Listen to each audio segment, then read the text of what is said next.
নরম তুলতুলে তালের বড়া নিয়ে আজ আমি আপনাদের সাথে হাজির হয়ে গেছি। আর যেহেতু এটা শ্রাবণ মাস, তালের সময়, তাই তালের বড়া না হলে কি চলে বলুন তো। তাহলে চলুন আজকের তালের বড়াটা শুরু করা যাক। আমি এখানে একটা কালো তাল নিয়েছি। কালো তালগুলো নিলে কি হয় বলুন তো, খুব মিষ্টি হয়। লাল তালে কিন্তু খুব বেশি মিষ্টি হয় না, একটু তেতো ভাব থাকে। আপনারা যখনই করবেন চেষ্টা করবেন একটা কালো দেখে তাল ব্যবহার করার।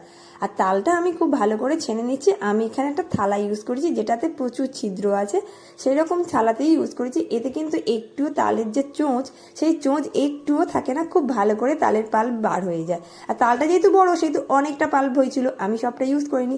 আর আজকে তালের এই মিক্সচারটা মাকে বলেছি মেখে দিতে, তাই মা একে একে ময়দা, চালের গুঁড়ো, নারকেল কুড়ি, চিনি, লবণ, সুজি আর সাথে থাকবে তাল, সব কিছু দিয়ে খুব সুন্দর করে একটা ব্যাটার রেডি করে দিয়েছে।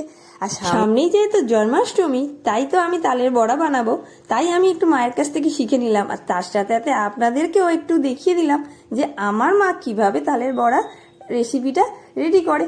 আর অবশ্য আমি তালের বড়াটা আমি নিজে ভাজবো, তবে আমি মায়ের কাছে বললাম যে মা একটু মিক্সচারটা একটু মেখে দিতে, তাই মা এখানে মেখে দিচ্ছে সব একসাথে নিয়ে।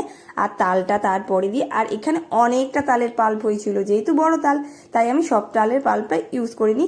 এর নেক্সটে আমি তালের যে রেসিপিটা করব সেটাও তোমাদের সাথে শেয়ার করব, তাই অল্প একটু তাল রেখে দিলাম। আর সব একসাথে খুব ভালো করে মিশিয়ে আর একটা ব্যাটার তৈরি করে দিল মা। এইবার চলো আমার ভাজার পালা। আমি তো এবার ফুরুলির আকারে একটা একটা করে তালের বড়ার মতন করে দিয়ে ভেজে নিলাম।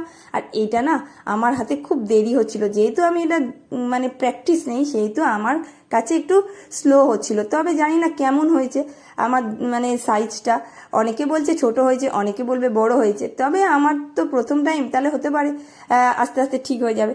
তাহলে তোমরা কি বলো, তোমাদের কাছে কাদের কাদের বাড়িতে জন্মাষ্টমী পুজো হয় আমাকে কিন্তু কমেন্ট করে জানিও। আর সত্যি বলতে কি, এই তালের বড়াটা না খেতে দারুণ হয়েছিল।